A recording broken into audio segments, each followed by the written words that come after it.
Assalamualaikum warahmatullahi wabarakatuh. Perkenalkan, nama saya Denny Andriansyah dengan NIM 07 300 2300 107. Di sini saya akan mempresentasikan tentang studi kasus pelanggaran di masyarakat dari mata kuliah Etika Kerja dan Keteknikan. Dosen pengampu yaitu Bapak Dr. Insinyur Edi Jamal Tuheteru, ST.MT IPM, ASEAN. Engineering. Yang pertama, bab 1, pendahuluan. Teknologi informasi dan media sosial sangat penting dalam kehidupan modern, tetapi juga menimbulkan masalah etika seperti pelanggaran privasi, hoax, dan ujaran kebencian. Karena itu, diperlukan etika, literasi digital, dan regulasi seperti UU ITE agar penggunaan teknologi lebih bijak, aman, dan bertanggung jawab. Periklanan di Indonesia diatur oleh UU PK dan EPL, namun masih sering terjadi pelanggaran etika yang merugikan konsumen, merusak reputasi bisnis, dan berdampak sosial.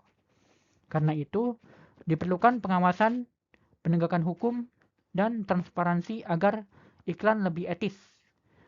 Penelitian ini juga menyoroti pelanggaran etika di Koran Kedaulatan Rakyat, serta membandingkannya dengan penelitian sebelumnya, dengan tujuan menganalisis pelanggaran etika periklanan di media tersebut. Yang kedua ada rumusan masalah. Yang pertama, peran etika dalam pencegahan penyalahgunaan teknologi informasi pada media sosial. Yang kedua, pelanggaran etika pariwara Indonesia di Koran Kedaulatan Rakyat. Selanjutnya ada problematika moral bangsa terhadap etika masyarakat. Tujuan dan manfaatnya itu adalah tujuannya untuk mengetahui dan mempelajari penyebab terjadinya pelanggaran etika di lingkungan masyarakat. Selanjutnya ada bab 2, yaitu pembahasan peran etika dalam mencegah penyalahgunaan teknologi informasi pada media sosial. Yang pertama ada analisis penyalahgunaan media sosial. Media sosial sering disalahgunakan seperti penyebaran hoax, cyberbullying, konten berbahaya, dan pelanggaran privasi data. Hal ini berdampak negatif pada masyarakat sehingga diperlakukan regulasi dan literasi digital yang lebih kuat. Nah, media sosial sering disalahgunakan seperti penyebaran hoax. Terkadang orang-orang melakukan penyebaran hoax tersebut ya. Maksudnya orang-orang itu melakukan hoax itu untuk demi kepentingan dirinya sendiri gitu. Misalnya orang menyebarkan berita, tapi berita itu tidak sesuai sama fakta yang terjadi gitu. Jadi itu tuh untuk kepentingan pribadi, mungkin kayak membuat berita itu lebih menarik dengan cara memanipulasi atau mempalsukan berita tersebut untuk lebih terlihat lebih menarik saja. Itu termasuk hoax dan itu tidak dibenarkan. Ada yang lain, selanjutnya hoax juga tidak, berita hoax itu tidak tidak hanya itu aja. Namun berita hoax itu berupa mungkin eh, menyalahgunakan pemberitaan, misalnya seseorang itu penyiar berita, namun seorang itu benci terhadap seseorang itu. Misalnya seorang itu benci terhadap Cristiano Ronaldo atau mungkin benci terhadap Messi, sepak bola terkenal, itu menyebarkan berita hoax, di mana berita-berita hoax itu bisa berupa fitnah. Fitnah bertujuan untuk menjelek-jelekan orang tersebut, menjelek-jelekan orang-orang tersebut agar orang-orang tersebut itu jatuh atau dipandang buruk oleh masyarakat. Termasuknya itu fitnah, dan itu tidak baik dilakukan. Selanjutnya konten-konten berbahaya, konten-konten yang bisa merusak moral seperti konten 18 plus gitu.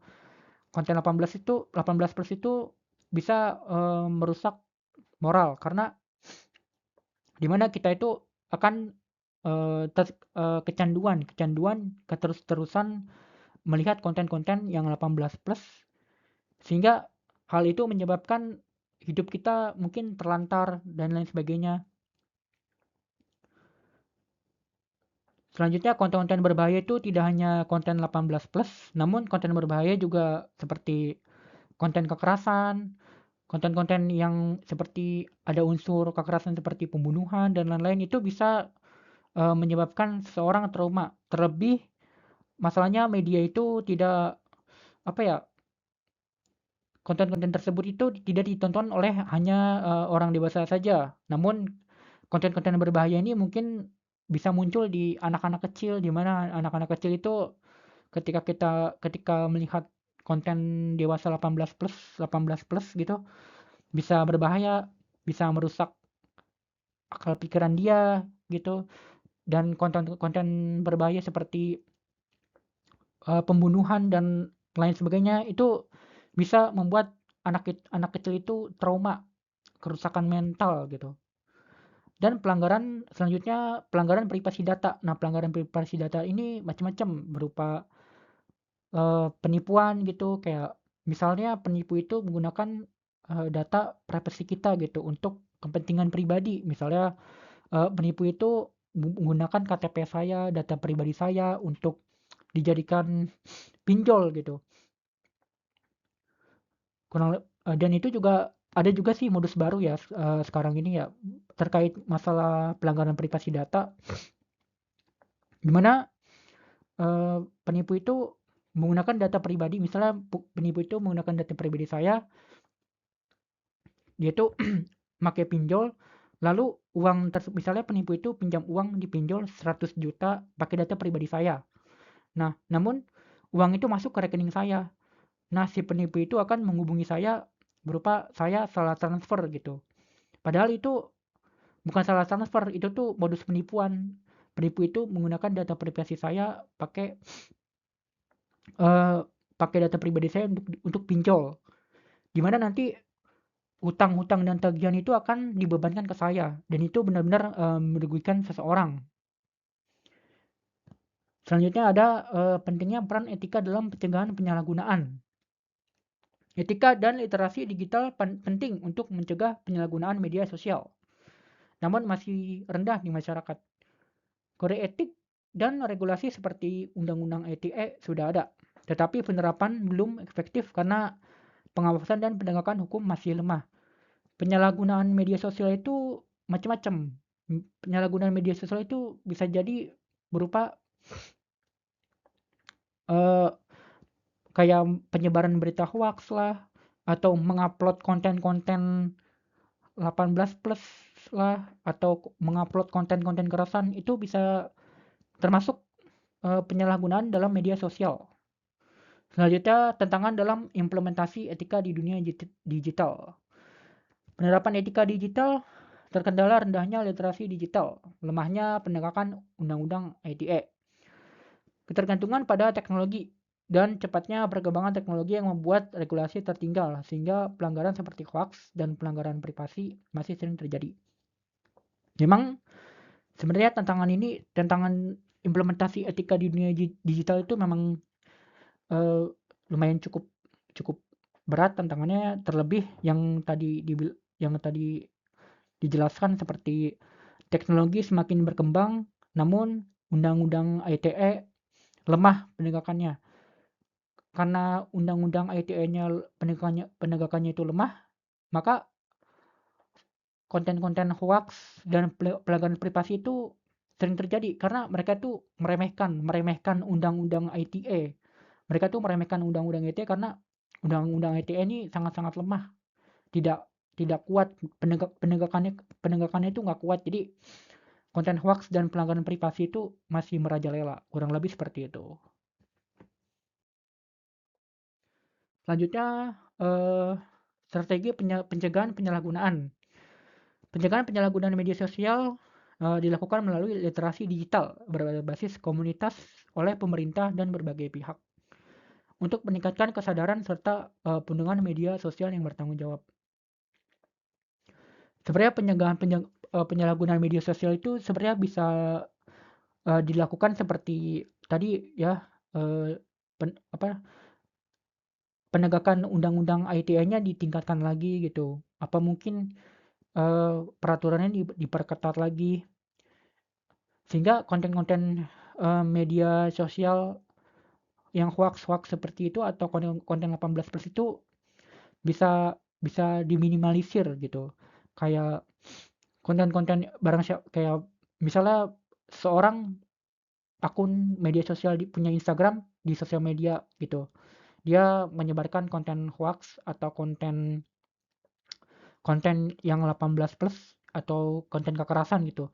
Mungkin bisa orang itu mungkin bisa terkena pemblokiran akun gitu. Jadi orang tersebut tidak bisa bermain sosial media lagi, apa mungkin bisa ditindaklanjuti lagi terkait masalah itu, atau dikenakan sanksi atau sebagainya. Mungkin itu bisa meminimalisir dampak, maksudnya meminimalisir konten-konten hoax dan konten-konten berbahaya lainnya gitu.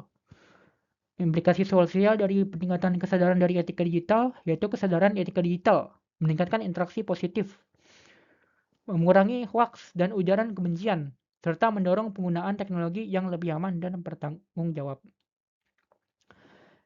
Kesadaran etika digital ini meningkatkan interaksi positif, maksudnya mengurangi hoaks. Jika memang hoaks tersebut bisa dikurangkan, maka orang-orang akan bisa berpikir kritis, berinteraksi positif, berpikir kritis, dan ujaran-ujaran kebencian gitu itu bisa berkurang, dan serta mendorong penggunaan teknologi yang lebih aman dan bertanggung jawab. Selanjutnya, dampak negatif dari penyalahgunaan media sosial dan teknologi informasi. Penyalahgunaan media sosial berdampak negatif seperti menurunnya interaksi sosial, penyebaran hoaks, pelanggaran privasi, serta gangguan kesehatan mental akibat konten negatif, sehingga menciptakan lingkungan digital yang tidak aman. Nah, penyalahgunaan media sosial berdampak negatif seperti menurunnya interaksi sosial. Seperti yang tadi saya jelaskan gitu ya. Misalnya konten-konten yang misalnya kekerasan atau 18+ atau mereka tuh akan kecanduan gitu, memiliki sifat candu terhadap 18+ misalnya. Mereka saking candunya mereka sama konten-konten seperti itu, mereka tuh akan kasihkan, akan ketagihan terus terhadap konten-konten tersebut. Hal ini akan menyebabkan menurunnya interaksi sosial gitu. Serta penyebaran hoax juga benar-benar sangat berbahaya gitu ya, karena penyebaran hoax tuh bisa istilahnya tuh menurut saya itu bisa menurunkan kecerdasan bangsa gitu. Karena hoax berita-berita hoax tuh terkesannya tuh menipu gitu. Menyebarkan berita yang tidak sesuai fakta, sehingga orang-orang tuh akan percaya terhadap kepalsuan tersebut. Terus orang-orang juga tidak bisa berpikir kritis terhadap hal tersebut. Dan pelanggaran privasi seperti yang saya jelaskan tadi, seperti penipu gitu menggunakan privasi saya untuk kepentingan pribadi, serta gangguan kesehatan mental akibat konten negatif seperti yang tadi saya jelaskan. Dia itu mengalami gangguan mental akibat melihat konten-konten kekerasan, karena konten-konten kekerasan ini tidak di sosial media itu tidak dilihat oleh orang dewasa saja, namun anak-anak kecil juga bisa melihat, dan itu akan menyebabkan anak kecil tersebut terkena gangguan mental akibat konten-konten kekerasan, dan juga menciptakan lingkungan digital yang tidak aman. Selanjutnya, dampak positif penerapan etika digital. Penerapan etika digital dapat mengurangi penyalahgunaan media sosial, meningkatkan kepercayaan dan kualitas interaksi, serta menciptakan lingkungan digital yang aman, kritis, dan mendukung pengembangan ekonomi digital. Nah, seperti penjelasan tadi gitu ya, ketika kita mengurangi penyalahgunaan media sosial berupa tidak ada, maksudnya meminimalisir konten-konten tersebut, konten-konten yang 18+, konten-konten kekerasan gitu, itu bisa orang-orang tersebut tuh bisa bisa meningkat interaksinya, interaksi sosial seseorang itu bisa meningkat gitu. Terus orang-orang juga bisa berpikir kritis terhadap, karena berita-berita itu benar-benar tidak hoax, dan orang-orang juga tidak rugi gitu. Maksudnya tidak rugi itu tadi terkait masalah pelanggaran privasi itu, orang jadi tidak mengalami kerugian akibat penipuan gitu. Terus orang-orang tersebut juga tidak akan mengalami gangguan mental karena konten-konten yang bersifat negatif seperti kekerasan ataupun 18 plus itu diminimalisir atau dicegah gitu. Jadi bisa mendukung perkembangan ekonomi digital. Selanjutnya yaitu pelanggaran etika pariwara Indonesia di Koran Kedaulatan Rakyat. Iklan terapi pijat di Koran Kedaulatan Rakyat melanggar etika karena membuat iklan penyembuhan penyakit seperti diabetes dan impotensi secara cepat tanpa bukti ilmiah, sehingga menyesatkan konsumen dan tidak sesuai prinsip kejujuran dalam periklanan. Menurut pendapat saya ini benar-benar tidak baik ya gitu. Iklan-iklan tersebut itu menyebarkan, maksudnya membohongi publik, membohongi orang-orang demi kepentingan pribadi gitu. Mereka-mereka ini seperti bertujuan untuk meningkatkan penjualan dan lain sebagainya, rela berbohong menggunakan bahan yang misalnya kayak iklan tersebut menyatakan bahwasanya bahannya ini aman segala macam, tapi padahal bahan yang mereka gunakan itu berbahaya gitu. Itu supaya mereka seperti itu tuh bertujuan untuk supaya produk mereka tuh laku gitu. Padahal kan bisa dengan cara lain, tidak seharusnya berbohong gitu ya. Selanjutnya iklan obat pria di koran Kedaulatan Rakyat melanggar etika karena membuat klaim tidak ilmiah dan menyesatkan konsumen, serta tidak sesuai aturan FPI dan Undang-Undang Perlindungan Konsumen.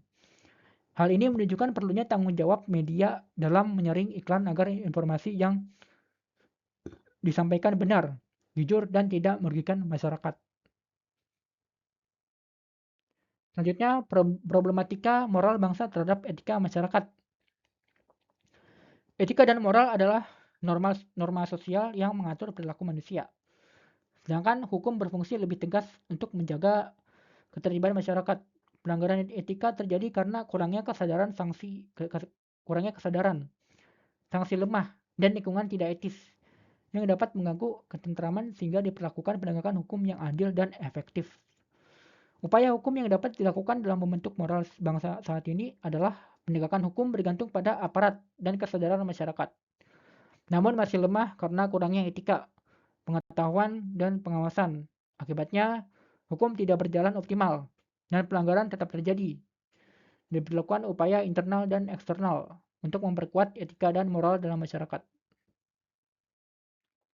Ini adalah 3 upaya internal untuk meningkatkan moral dan bangsa. Yang pertama, meningkatkan peran keluarga dalam membentuk moral. Keluarga adalah faktor utama pembentuk moral karena menjadi tempat pertama individu belajar, berinteraksi, dan beretika. Pendidikan dari orang tua sangat menentukan perkembangan moral anak dalam kehidupan sehari-hari. Keluarga itu benar-benar pondasi pertama dalam etika seseorang. Maksudnya etika seseorang itu tergantung keluarganya, tergantung keluarga tersebut. Misalnya kan anak itu kan dilahirkan dari ibu, dididik. Jadi anak itu yang pertama mendidik anak itu adalah orang tua, keluarga gitu. Jadi misalnya keluarganya itu buruk gitu ya, tidak bisa menjadi keluarga yang baik, tidak bisa mengajarkan yang baik terhadap anak gitu. Selagi dia kecil, ini anak-anak ini akan menjadi anak-anak yang nakal gitu, anak-anak yang kurang patuh, atau anak-anak yang berbuat bandel atau lain sebagainya gitu. Ketika orang tuanya itu masa bodoh sama anak gitu, dari kecil, anak dari kecil itu tidak dididik sama orang tua, maka sifat sifat buruk seperti ini akan dibawa hingga dia dewasa. Seketika dia udah dewasa, maka dia akan melakukan kebiasaan-kebiasaan buruk yang dilakukan dia waktu kecil. Misalnya Waktu kecil itu dia suka ngomong kotor ya, anak kecil. Nanti ketika dia dewasa, dia pasti akan berkata-kata kotor juga karena itu menjadi kebiasaan buruk waktu kecil. Karena orang tuanya tidak bisa mendidik dengan baik. Atau misalnya dia suka suka keras, melakukan kekerasan gitu, suka mukul orang atau sebagai macam. Itu pasti waktu besar, waktu dia dewasa juga akan seperti itu karena kebiasaan karena kebiasaan buruk waktu kecil itu menjadi pembentukan karakter seorang anak. Seketika dia dewasa, anak itu memiliki karakter yang buruk karena karakter yang buruk itu dibangun dan dibentuk waktu kecil. Jika memang dari kecil dia tidak dididik oleh orang tua gitu, maka anak ini menjadi apa? Maksudnya anak ini akan memiliki perilaku moral yang buruk gitu. Maka sebenarnya penting gitu ya, penting penting keluarga dalam pembentukan moral seseorang anak gitu. Selanjutnya, menciptakan lingkungan yang baik dalam masyarakat. Lingkungan sangat mempengaruhi perkembangan moral seseorang. Lingkungan yang positif akan membentuk moral yang baik, sedangkan lingkungan yang negatif dapat merusaknya. Karena itu penting menciptakan lingkungan yang baik dan memilih pergaulan secara bijak. Nah, terkait masalah tadi, anak itu kan pembentukan karakter seorang anak itu kan dilakukan waktu kecil gitu.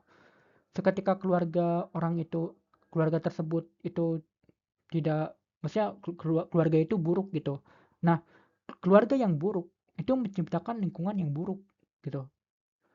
Dan tidak hanya itu juga, terkadang lingkungan luar gitu, lingkungan luar rumah kayak misalnya lingkungan sekitar anak-anak itu toksik gitu, dikelilingi oleh orang-orang toksik. Itu tuh pasti bisa mempengaruhi pembentukan karakter anak tersebut. Maksudnya mempengaruhi pembentukan karakter dari seorang anak tersebut gitu. Itu juga dipengaruhi. Terkadang orang tua sudah mendidik anak dengan baik, namun jika anak itu tinggal di lingkungan yang toksik gitu, itu bisa mempengaruhi sifat buruk anak. Itu bisa mempengaruhi anak-anak tersebut gitu. Jadi sebenarnya penting ya gitu lingkungan yang baik, lingkungan yang enggak toksik gitu. Itu benar-benar penting untuk penting untuk pembangunan karakter seorang anak gitu. Selanjutnya ada membatasi teknologi yang ada. Teknologi di era modern dapat mempermudah kehidupan, tetapi juga bisa disalahgunakan untuk tindakan negatif yang mempengaruhi moral masyarakat. Karena itu diperlakukan penggunaan yang bijak, pengawasan orang tua, dan mendidik moral sejak dini agar tidak terjadi pelanggaran etika. Nah, kita kaitkan studi kasus yang tadi, anak. Jadi anak itu butuh pengawasan dari orang tua. Maksudnya dengan orang tua itu, peran orang tua itu adalah mendidik anak, termasuk membatasi teknologi yang ada. Semisal anak itu diberi kebebasan penuh dalam teknologi, kayak anak itu diberi kebebasan penuh dalam akses handphone. Anak-anak anak yang dikhawatirkan adalah anak ini takutnya itu anak ini tuh mengakses konten-konten yang baik atau masuk situs-situs yang nggak baik gitu, situs-situs 18 plus. Itu tuh akan menyebabkan anak tersebut tuh moralnya tuh rusak gitu. Karena teknologi tidak dibatasi oleh orang tua. Peranan orang tua itu tidak membatasi teknologi yang ada gitu terhadap anak gitu. Dan itu bahaya, bahaya banget. Bahkan studi kasus yang saya pernah lihat itu, seorang anak itu pernah gitu, seorang orang tua itu tidak membatasi teknologi yang ada, sehingga anak itu tuh top up gitu, beli game sampai orang tua itu merasa rugi gitu. Maksudnya tiba-tiba orang tua kaget ada tagihan tagihan sekian puluh juta karena anak itu tidak dibatasi teknologinya gitu. Dan itu bahaya sebenarnya. Makanya peran orang tua tuh penting banget untuk mendidik anak, untuk membangun karakter anak seseorang gitu.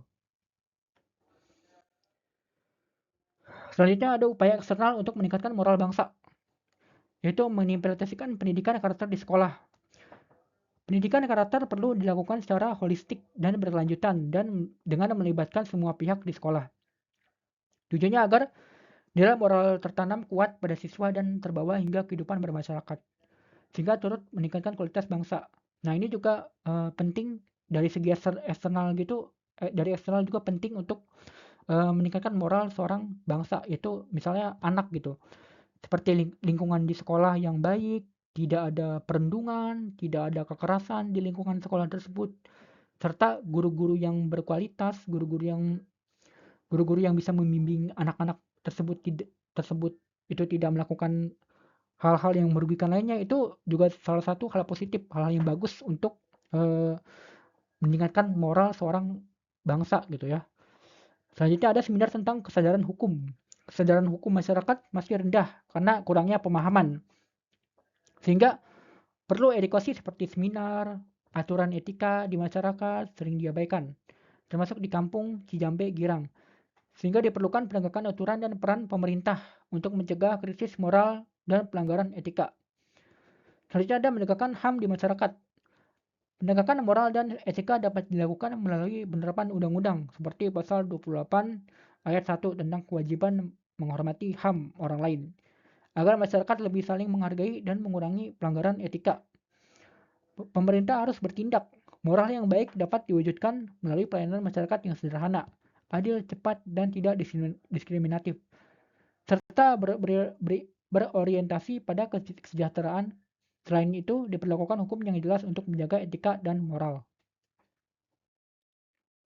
Selanjutnya, bab kesimpulan. Etika digital penting untuk mengurangi penyalahgunaan media sosial seperti hoax dan cyberbullying, serta menciptakan lingkungan yang aman.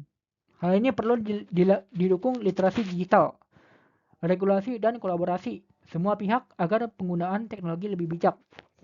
Iklan di koran kedaulatan rakyat ditemukan banyak melanggar etika, seperti iklan menyesatkan, tidak berbukti ilmiah, dan penggunaan berlebihan yang merugikan konsumen. Karena itu, media perlu memperketat penyaringan iklan agar tetap jujur, etis, dan tidak merugikan masyarakat. Perubahan zaman mengancam melenturkan etika dan moral masyarakat yang berdampak luas, sehingga diperlukan pencegahan dan aturan agar nilai moral bangsa, termasuk di kampung Cijambe, Girang, Sukaresmi, tetap terjaga sebagai warisan budaya yang dijunjung tinggi. Ini adalah daftar pustaka yang bisa saya tampilkan. Sekian presentasi dari saya. Apabila ada kata-kata dari ada kesalahan dari kata-kata maupun perbuatan, mohon dimaafkan. Assalamualaikum warahmatullahi wabarakatuh.